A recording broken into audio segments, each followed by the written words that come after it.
Welcome to the CenterPoint Pulse. This is your Monday afternoon post where we tell you what happened last week or maybe what we're looking forward to this week. Dan, what happened this week? Yeah, I think we can forget about last week. It ended with a very strong market, and again, Monday it is strong again. I think the market is anticipating a lot this week. We have the biggest earnings coming out this week. The companies like Google, Microsoft, Apple. What's called the Magnificent Seven. Yeah, the biggest companies are reporting this week, Amazon as well. It's very interesting what we're reading about Amazon. As many as 550,000 job cuts they're projecting. And those job cuts are going to be replaced by autonomous robots. Automation in the factories. And so that's something to watch. It's something that we're bullish on Amazon. One of the reasons why they really haven't gone up as much as other things in the Mag 7 as well. I think the other thing the market is expecting is Fed rate cuts.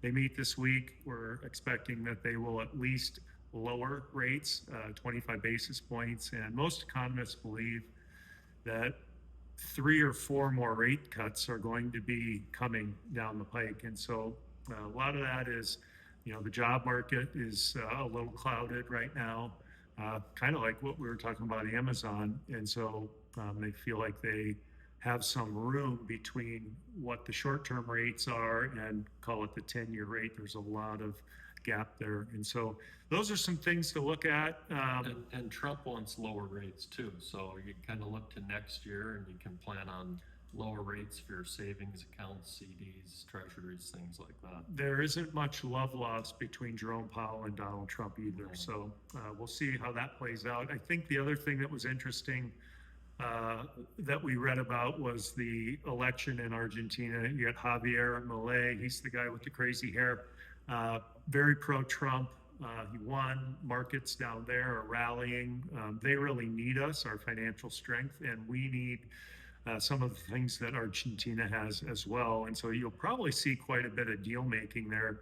That's just an interesting kind of political thing to watch as things go on.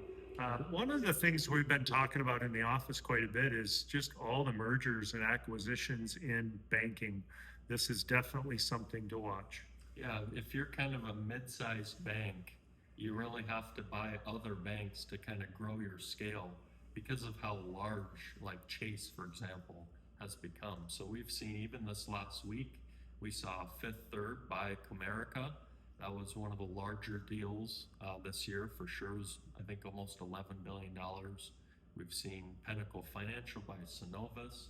We've seen a lot of mergers this year as banks try and get their spending in control on technology. They're trying to really grow their technology to compete with the larger banks. It's kind of economies of scale, and as rates go lower, you're going to see throughout the markets there'll be more mergers as rates go lower. Yeah. It's just easier for companies to buy other companies. And a lot of M&A with the new administration as well. That was kind of what happened with the Trump bump, a few years ago. So. Speaking of JP Morgan, anybody going to New York or in New York City, check out the new JP Morgan building. It is massive. 60 floors or something, 19 high-end restaurants. It's got diamonds when the lights go off. Yeah. I think Jamie Dimon did that for a reason. Yeah, so that's kind of what happened this last week and what we're looking forward to this week.